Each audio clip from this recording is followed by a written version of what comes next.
pessoal. Pessoal, boa noite. Então, estamos começando agora a nossa aula sobre antibióticos. Antibióticos e quimioterápicos são fármacos que nós vamos utilizar para combater os agentes agressores ao nosso organismo. Entre eles, podemos citar os quimioterápicos antineoplásicos, os antibióticos beta-lactâmicos e por aí vai. Costumamos diferenciar antibióticos de quimioterápicos segundo a fonte do fármaco.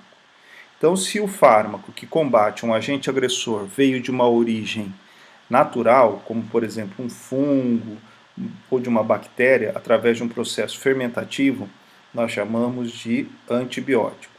Se ele veio a partir de um processo sintético, nós chamamos de um quimioterápico. Por exemplo, os antibióticos beta-lactâmicos vieram do fungo Penicillium notatum, por isso nós chamamos de antibióticos. As sulfas e as quinolonas, que são compostos sintéticos, as sulfas vieram a partir de um fármaco conhecido como, de um pigmento vermelho conhecido como Prontosium rubrum, né, que era um pigmento que a Bayer utilizava para tinturas de roupas, etc. Então ele é um quimioterápico. Embora, muitas vezes, as pessoas utilizem de forma errada esse termo. A quimioterapia é muito conhecida pela quimioterapia antineoplásica, não é? Então, quando você fala em quimioterapia contra o câncer, você pensa em quimioterapia. Por quê? Porque para combater o câncer, você pode ter um quimioterápico, tratar quimicamente o câncer, você pode tratar utilizando radioterapia, pode tratar utilizando através da cirurgia ou então da imunoterapia, ok? Toda vez que a gente pensar no processo de tratamento de combate a um agente agressor, que não precisa ser um agente invasor efetivamente, pode ser só um agente agressor, você tem que pensar sempre na tríade: agente agressor, hospedeiro e o antibiótico ou quimioterápico. Então, olha só, o agente agressor no hospedeiro vai tentar causar a doença. O hospedeiro, por sua vez, vai tentar causar reação imunológica para tentar combater o agente agressor. O hospedeiro, por sua vez, que está doente, ele vai tentar utilizar um antibiótico ou quimioterápico para tentar eliminar o agente agressor. Esse antibiótico ou quimioterápico vai causar efeitos adversos no hospedeiro. O hospedeiro, por sua vez, vai promover a biotransformação para tentar eliminar o antibiótico. O antibiótico, por sua vez, vai promover ação sida ou estática no agente agressor. Ação sida, que mata, só lembrar de homicida, suicida. Estática, lembra da palavra estátua, é alguma coisa que fica parado. Tá? Então, a ideia na ação estática, bacteriostática, fungistática, tuberculostática, citostática, é justamente evitar a proliferação e o crescimento bacteriano. O agente agressor, por sua vez, vai tentar promover a resistência a esse antibiótico.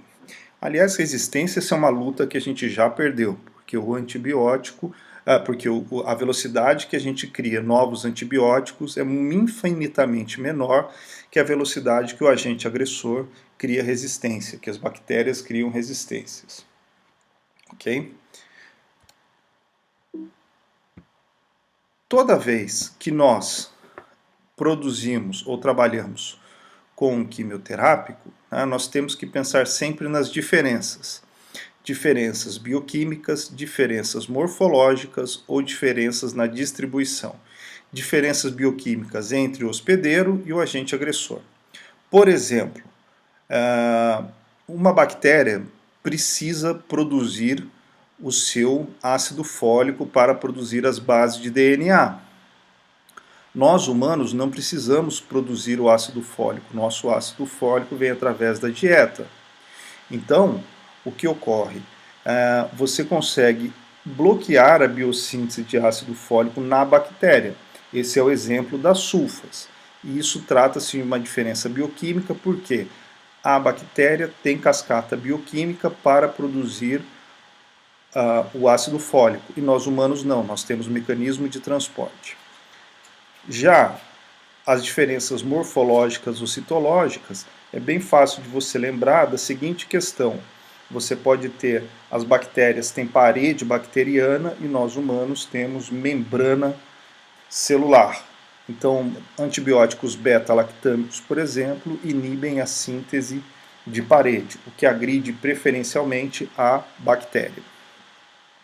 Diferenças na distribuição, aí você pode considerar, por exemplo, que bactérias conseguem absorver substâncias, não só bactérias, mas células tumorais, por exemplo, conseguem absorver mais substâncias do que a célula humana, né? Ou pelo menos em maior quantidade. Por exemplo, a célula tumoral, ela consegue captar mais ácido fólico do que uma célula normal. Né? Então, se você usar esse mecanismo para atingir principalmente a célula tumoral, você consegue ter alguma seletividade. Toda vez que a gente pensar nisso, então, que você pensa nessa tríade, nessas diferenças, você tem que pensar, por exemplo, em fármacos que não agridam o paciente. Um exemplo clássico disso é o das grávidas. Né? Aqui eu estou mostrando para vocês uma tabela, né, que mostra fármacos que podem agredir mais ou menos fetos, né, pessoas grávidas. Né? Então, por exemplo, os fármacos da categoria A não tem nenhum risco fetal, não tem praticamente nenhum dos antibióticos. Os fármacos da categoria B, você tem os beta-lactâmicos, esses aqui são bastante utilizados porque eles não mostram muito risco ao feto, ao humano. Tá? Depois, cloranfenicol, quinolonas, claritro, tem muito risco ao humano. Tetraciclinas, aminoglicosídeos também apresentam risco demais ao humano, e tem os fármacos da classe X. Esses fármacos você vai observar que a gente nem utiliza na gestação. Né? Mas tem exemplos clássicos, por exemplo, você tem as fluorquinolonas. As fluorquinolonas podem impedir o desenvolvimento de cartilagens. Né? O cloranfenicol, ele pode causar no bebê uma síndrome chamada síndrome do bebê cinzento. Né? E por aí vai. As sulfas podem impedir o desenvolvimento da síntese de DNA, né, por causa do antagonismo ao ácido fólico. Né? Então, tem várias formas, tem vários fármacos que podem atingir o feto. Né? Então, tem que tomar bastante cuidado para ver quando você não quer agredir o humano efetivamente. Né? Principalmente, em especial, mulheres grávidas é uma situação de risco. Tá? Geralmente, a gente costuma fazer associação de antibióticos. Né? Geralmente, essa associação de antibióticos visa reduzir os processos de resistência e também promover sinergismo. Então, aqui eu coloquei 3 curvas. A primeira curva é sem antibiótico. Né? Na primeira curva aqui eu demonstro um sinergismo entre antibióticos. Então, por exemplo, a linha em verde mostra sem o antibiótico. A linha em amarelo, em laranja, mostra o antibiótico A. A linha em azul mostra o antibiótico B. E a linha vermelha mostra a associação de A mais B. Como você observa, a associação de A mais B se tornou muito mais efetiva para diminuir o crescimento bacteriano ao longo do tempo. Então, isso é um exemplo de sinergismo. Tem vários tipos de sinergismo. Né? Por exemplo, sulfametoxazol mais trimetoprima, que é a associação que você encontra no Bactrim. Funciona que é um espetáculo. Nessa associação, cada fármaco atua numa fase diferente na biossíntese de ácido fólico. Né? No caso do antagonismo, são situações em que 2 antibióticos estão competindo pelo mesmo sítio. Né? Então, geralmente isso acontece quando você utiliza antibióticos de mesma classe. Então, aqui sem antibiótico, antibiótico A, antibiótico B, né? E aqui você tem a associação. Como você vê, a associação dos dois foi pior do que o antibiótico A. Então significa que existe uma competição entre os antibióticos. E aqui existe a indiferença. Neste caso aqui você pode observar que seria um caso de resistência, e resistência a mais de um fármaco, ok? Beleza? Vamos lá então para o próximo slide. Quando a gente fala em resistência bacteriana, a gente fala de alguns fatores. Né? Por exemplo, mecanismos que a bactéria cria para se tornar resistente ao antibiótico. Então, por exemplo, o exemplo mais famoso de todos é pela ação da enzima beta-lactamase. A beta-lactamase, ela quebra o anel beta-lactâmico e é produzida pela bactéria, né, como uma forma de produzir resistência. Mas tem outros mecanismos. Por exemplo, alteração da permeabilidade, o mecanismo enzimático, que é o da beta-lactamase, a bomba de efluxo, em que a bactéria produz uma proteína que joga o fármaco para fora. Tá?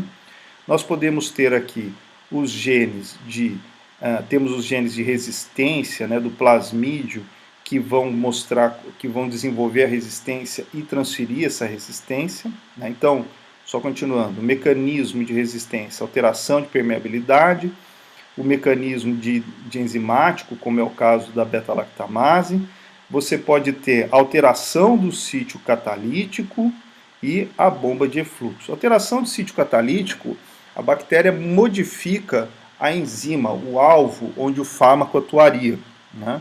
E com isso o fármaco não consegue fazer mais aquele encaixe chave e fechadura, ok?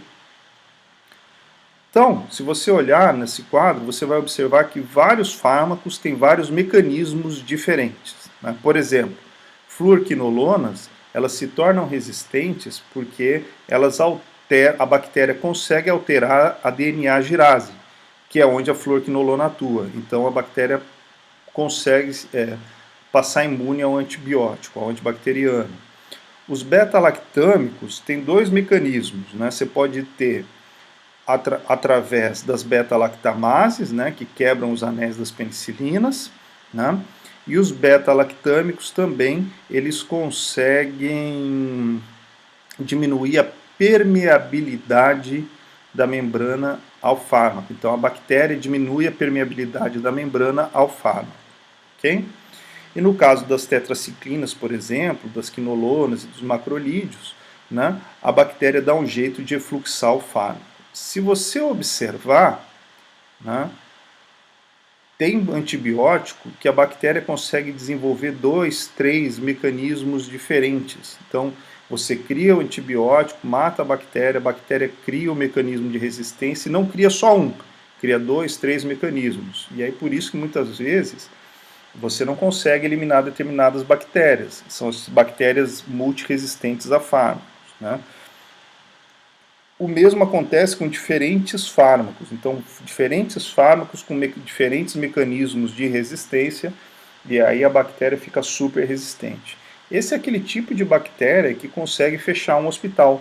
No hospital não vai fazer cirurgia, não vai desenvolver atividade, justamente porque a bactéria se tornou multiresistente.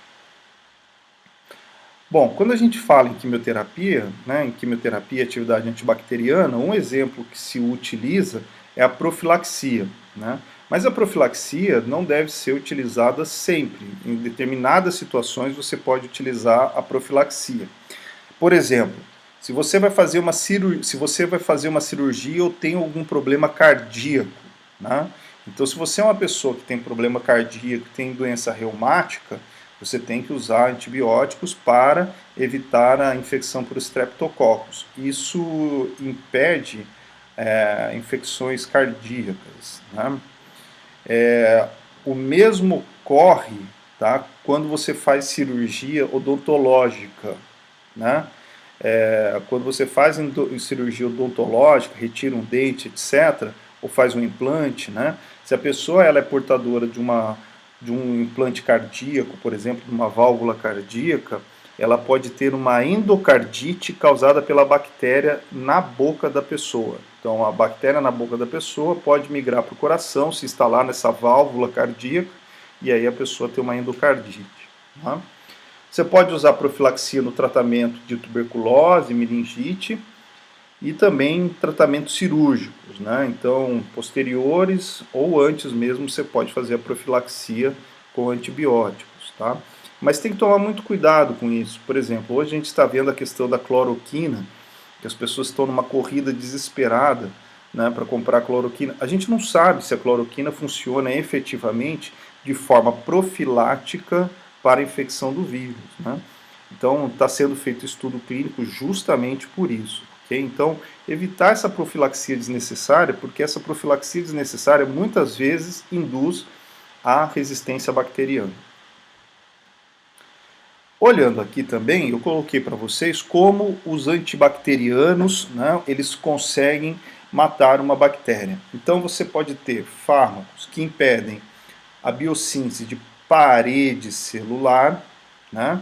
Então quem pode inibir a síntese de parede celular? Antibióticos beta-lactâmicos, como as penicilinas e cefalosporinas, a vancomicina, a daptomicina, né, a fosfomicina, todos eles impedem a síntese de parede.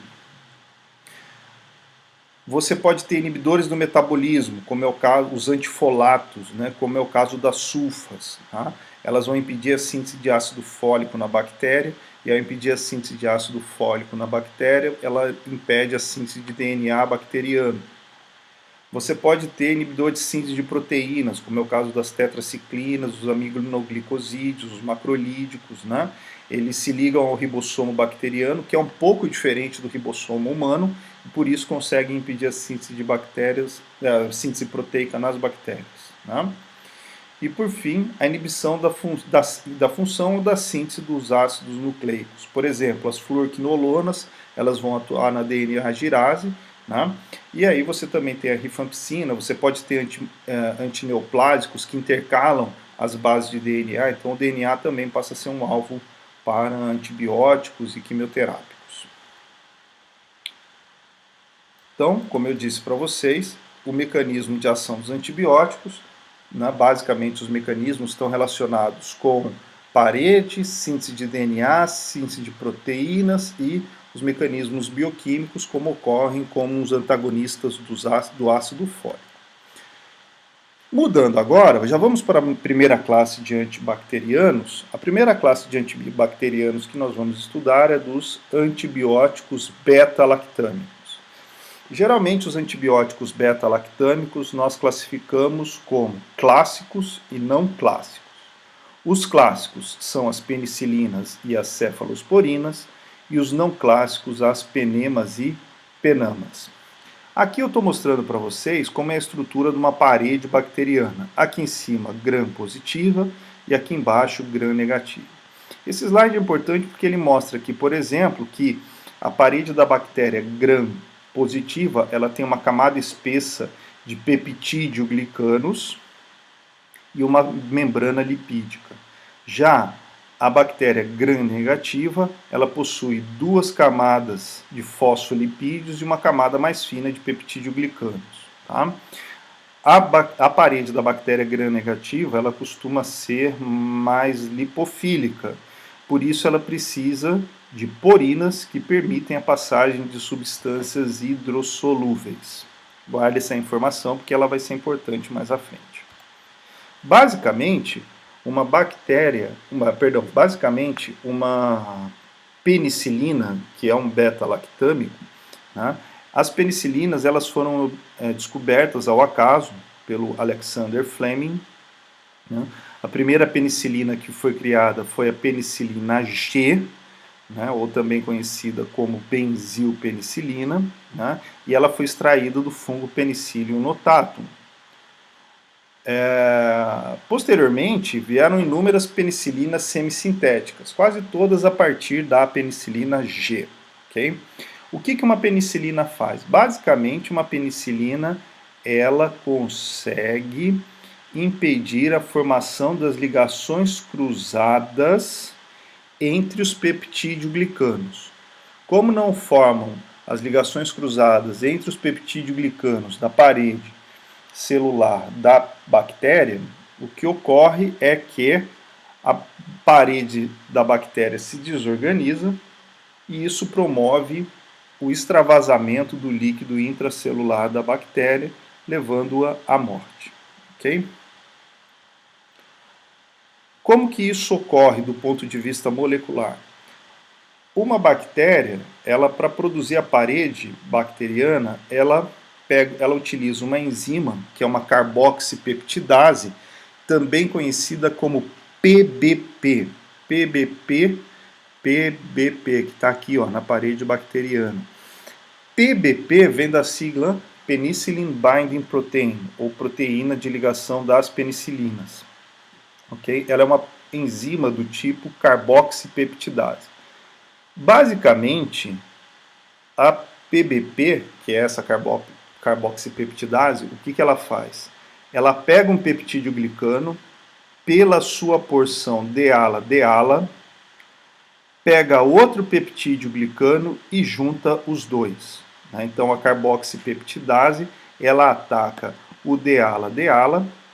Ao atacar esse pedacinho que é o deala, né? Então a carboxipeptidase pega o deala, ao atacar esse pedacinho, ela se liga, forma esse complexo aqui e depois ela pega outro peptídeo glicano, formando o que nós chamamos de ligação cruzada.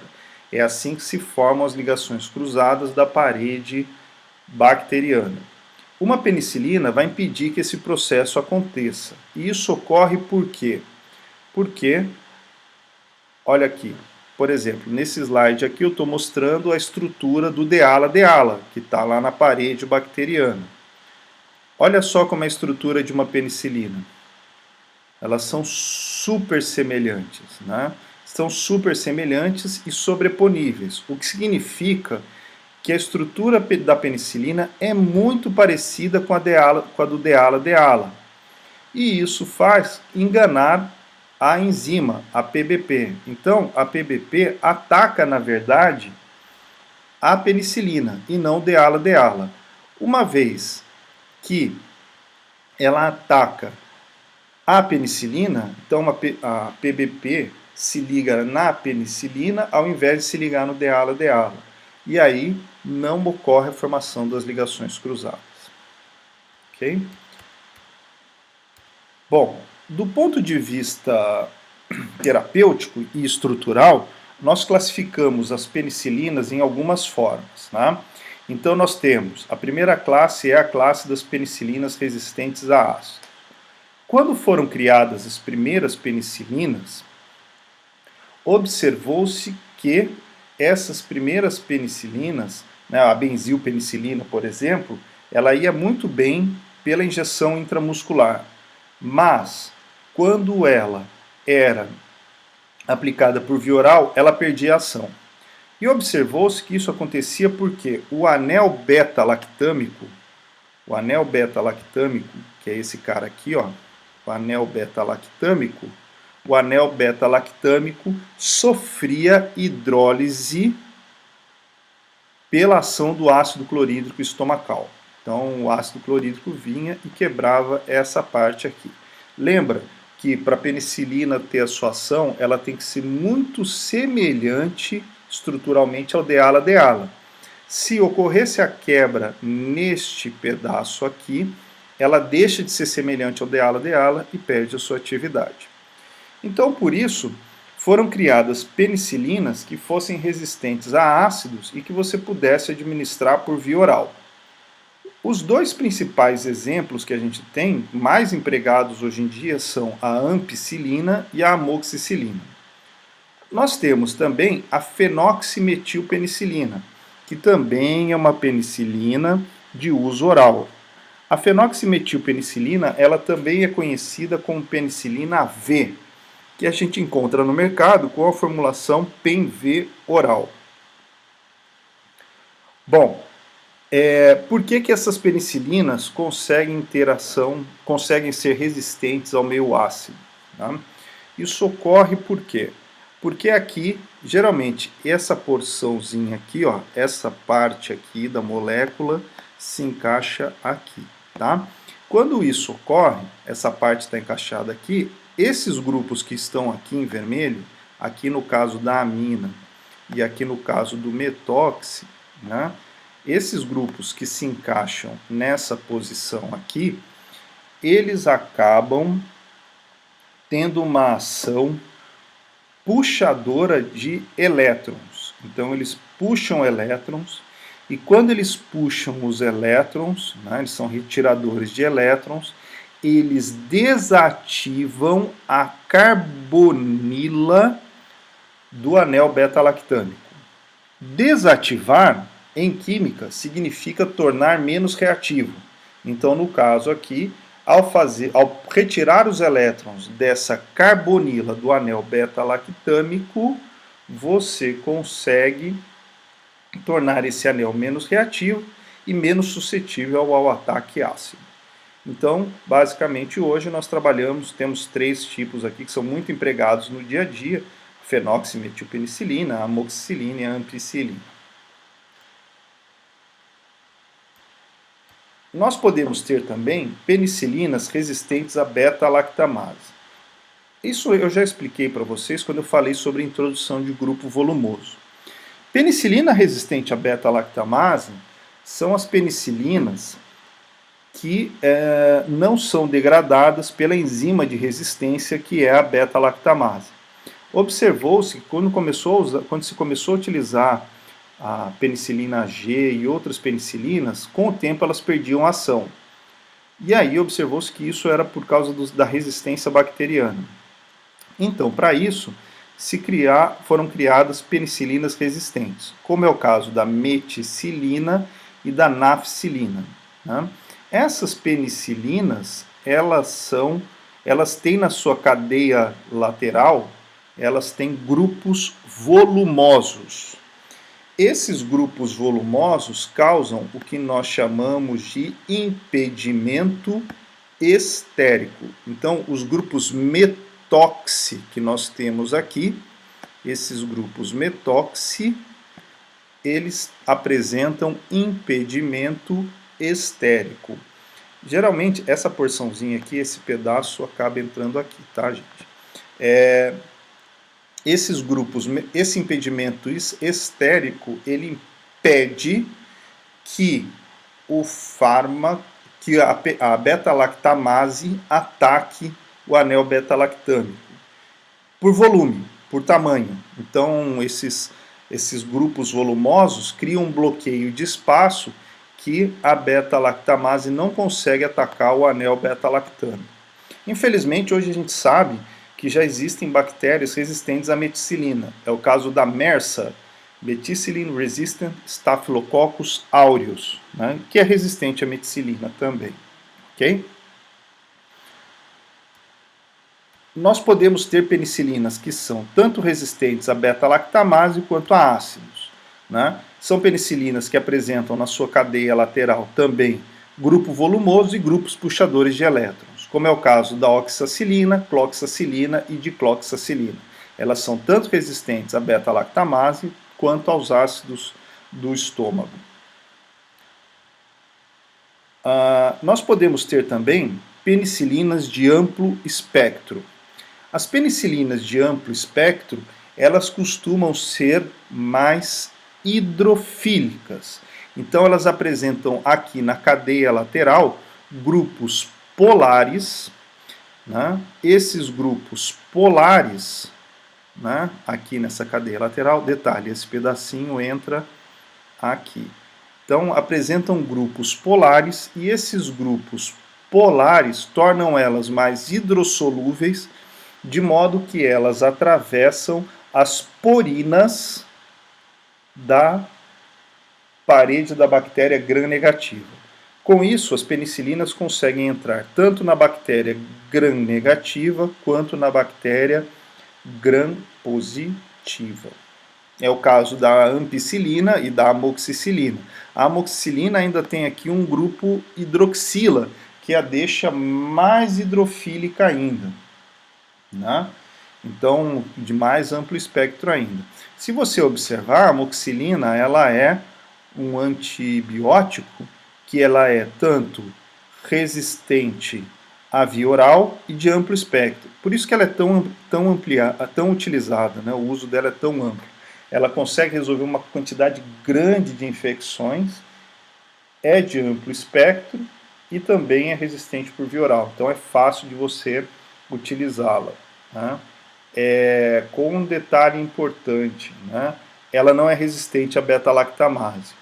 Por isso que geralmente as formulações de amoxicilina são associadas com o ácido clavulânico, que vai impedir a ação da beta-lactamase. Daqui a pouco eu falo mais sobre o ácido clavulânico, que ele também é conhecido como um fármaco suicida, mas depois eu falo mais sobre ele. Então, olha só, quando os beta-lactâmicos são de amplo espectro, eles são mais hidrofílicos e conseguem penetrar pela parede da bactéria gram-negativa e também da bactéria gram-positiva. Por isso que ataca tanto um quanto o outro. Nós temos também as penicilinas latentes. Por exemplo, esses ésteres duplos, e aí éster duplo a gente identifica aqui, ó. Esse pedacinho aqui. Esses ésteres duplos das penicilinas,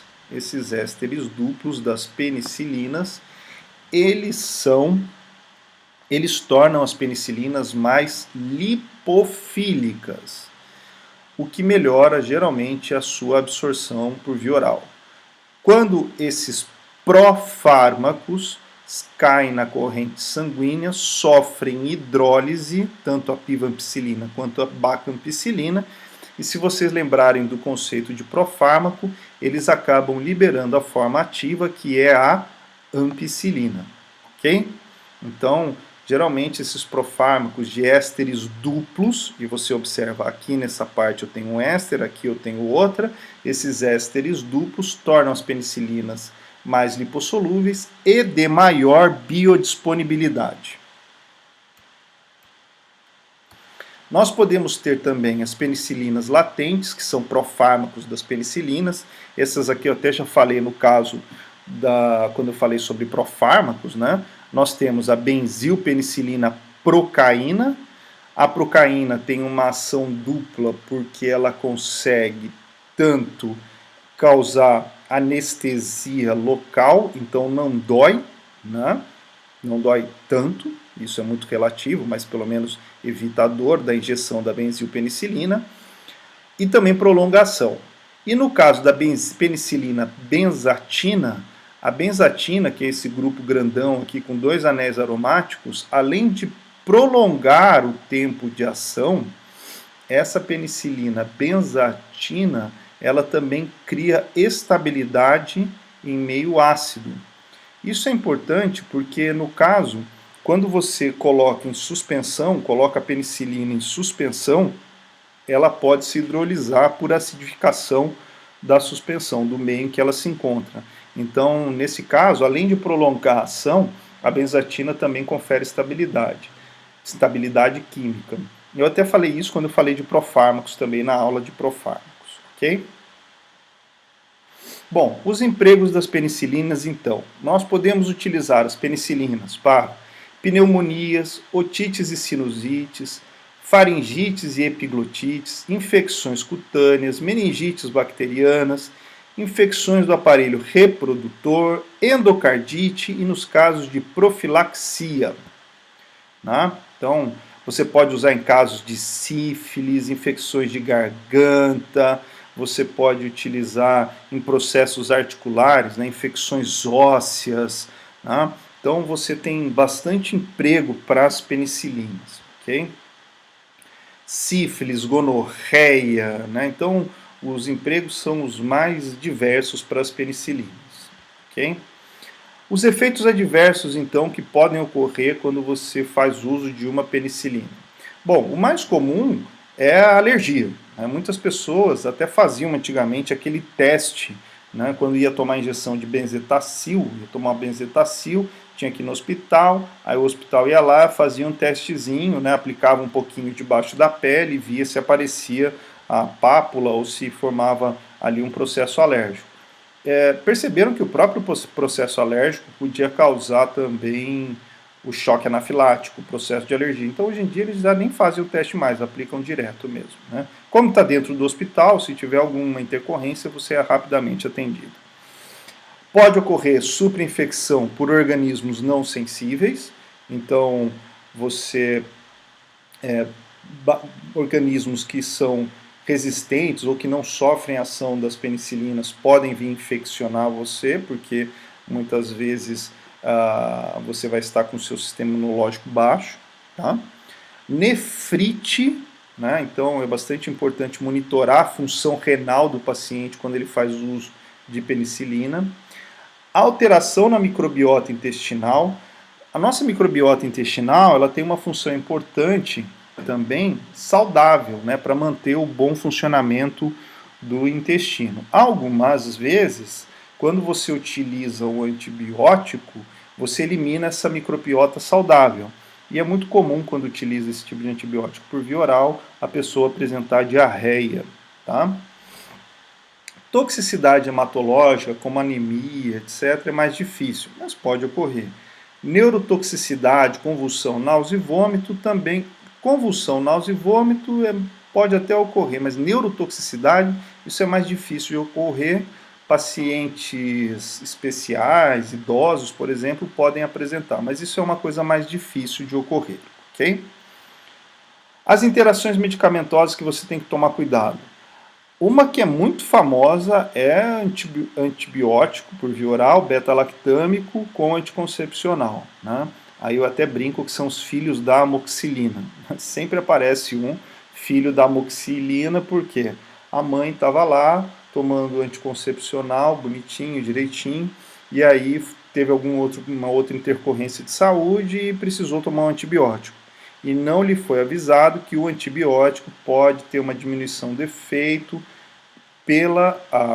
o anticoncepcional pode ter uma diminuição do efeito pelo uso do antibiótico, ok?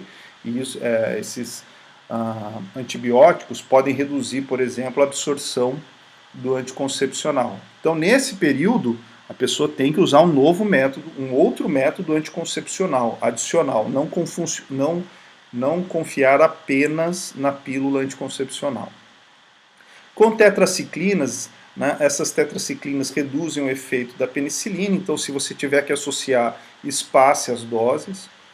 Com diuréticos, né, como hidroclorotiazida e amelurida, esses diuréticos aumentam a excreção do antibiótico e isso reduz a atividade do antibiótico. Então, se necessário, você monitora a dose do antibiótico. Né?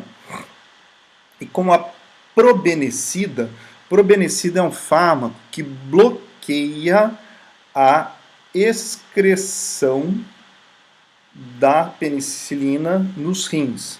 Então, quando você associa os dois, probenecida mais penicilina, você aumenta o tempo de ação da penicilina, porque a probenecida bloqueia a eliminação, a excreção. Isso aumenta o tempo de ação. É muito usada essa associação em casos de gonorreia. Pacientes que têm gonorreia fazem essa associação de probenecida com ampicilina, por exemplo, tá? Ou amoxicilina.